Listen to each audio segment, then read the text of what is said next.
bienvenue pour cette nouvelle vidéo. Alors le WOD d'hier, quels sont les ressentis? Pour ceux qui ont fait les DU, il y en avait quand même beaucoup, 80 DU, 5 tours, 400 DU. Est-ce que les mollets ce matin sont un petit peu contractés? Si c'est le cas, n'hésitez pas à rouler, à utiliser un rouleau de massage ou ce que vous avez, un rouleau à pâtisserie pour vous masser un petit peu les mollets ou tout simplement vos pouces pour vous masser les mollets de manière à récupérer plus vite. Alors, le WOD du jour, aujourd'hui, 3-peat, donc 3 blocs de 7 minutes.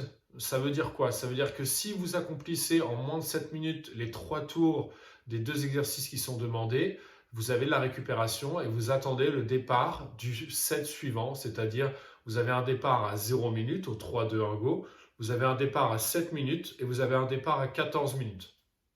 Et le reste du temps, c'est de la récup si vous avez donc accompli en moins de 7 minutes. Alors, le premier bloc de 3 tours, ça va être 20 jumping lunges et 20 ground to overhead.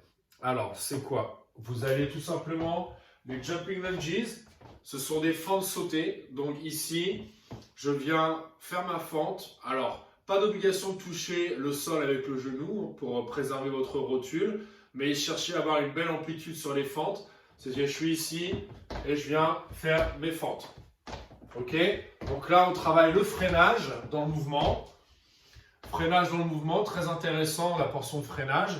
Évidemment, si vous me faites des fentes de cette manière-là, il y aura beaucoup moins d'effet. Ce sera beaucoup moins efficace que si vous descendez plus. Donc, pensez simplement à vous challenger et à travailler la bonne position. Une fois que vous aurez fait ça, ce seront des ground to overhead. Donc, vous prenez votre objet, donc le sac à dos, un pack d'eau, ce que vous avez. Et là, ground to overhead, ici, mon objet est au sol, je le prends, je le lève au-dessus de la tête. Je le descends au-dessus de la tête. Donc, je fais bien attention à la posture au démarrage à chaque fois. Je fléchis mes jambes pour aller le chercher au sol. Je garde un dos droit et je le lève au-dessus de la tête. Voilà pour le premier bloc de 3 tours. Donc, 20 jumping lunges et les 20 ground to overhead et vous faites ça sur 3 tours. Vous attendez les 7 minutes et au bout des 7 minutes, vous repartez pour 3 tours de 20 jumping lunges toujours. Et cette fois, on fait des step up. Donc, vous prenez votre charge, vous pouvez la mettre ici dans le dos et là, on va venir monter sur quelque chose. Donc, soit vous montez sur un objet, soit vous montez, par exemple, vous vous mettez sur des marches d'escalier et vous montez sur vos escaliers. Pensez à alterner vos jambes de manière à travailler les deux jambes de la même manière. Quand vous faites vos step-up, montez, donc alternez vos jambes et arrivez en haut, serrez la cuisse, serrez les fessiers de manière à travailler vos cuisses et vos fessiers. Là, pareil, 3 tours. Si vous reste du temps, vous récupérez et vous repartirez à 14 minutes. 14 minutes pour faire quoi?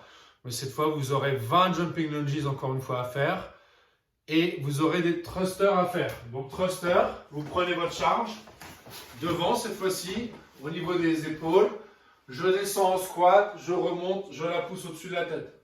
Je redescends, je remonte, je pousse au-dessus de la tête. Ok? Donc, toujours même posture. Soyez bien propre sur vos squats, belle posture de dos.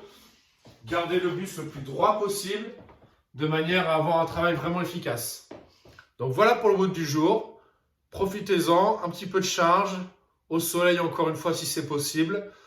Et n'oubliez pas, éduquez-vous, formez-vous, profitez, réfléchissez à la vie que vous avez aujourd'hui et à la vie que vous voulez demain. Profitez de vos enfants si vous avez des enfants.